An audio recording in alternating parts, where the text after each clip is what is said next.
Let us proceed and configure one of our Splunk instance which is hosted on Amazon AWS as a deployment server by creating a server class.conf.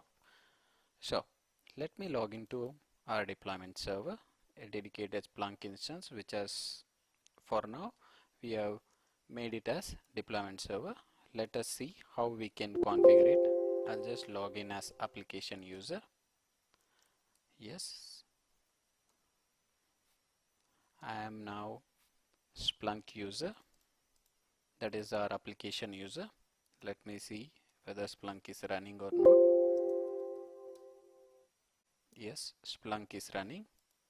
Let us confirm whether we have our Splunk instance is configured as any other instance or if deployment server is previously enabled.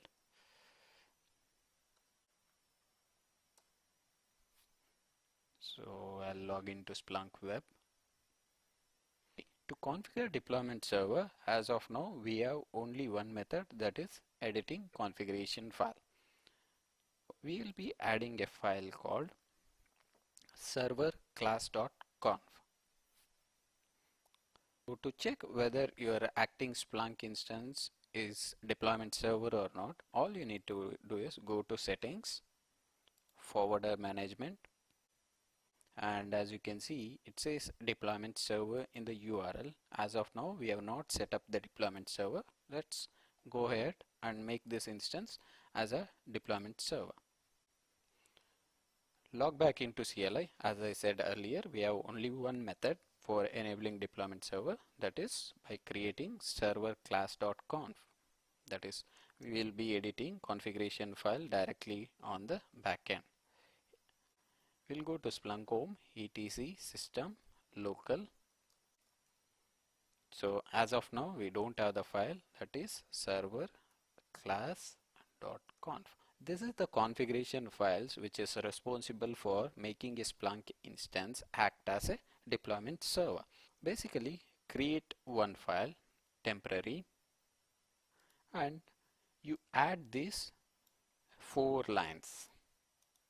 This is a global stanza. Let me go through quickly, but we will be dealing separately how to create separate groups using deployment server, deploy specific apps, and what is the syntax and everything in a separate module. As of now, just remember these 4 lines. So this is a global configuration that we are defining in deployment server, and we are whitelisting all the clients, and we are creating a group called all apps, and we'll be deploying everything to the instances which belong to our global instance. This is what you can call it as kind of default configuration, but in production it will never be the same. This is just for enabling this instance as a deployment server. Let me save this file and let me restart. Since we have edited our configuration file, I'll restart my deployment server. Once it is up, you'll be able to see the complete deployment server UI changes. You'll be able to see additional menus, and this UI will look completely different.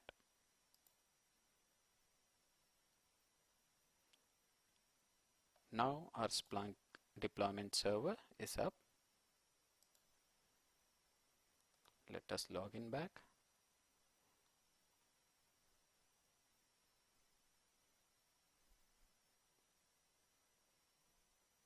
See, as you can see, we have a complete new UI which was previously like never visible here. As you can see, we have a server class that we created, that is the group name. Server classes are nothing but a group, and at present we don't have any applications deployed. We'll see how we can deploy applications to the groups and how to add clients in the following sessions.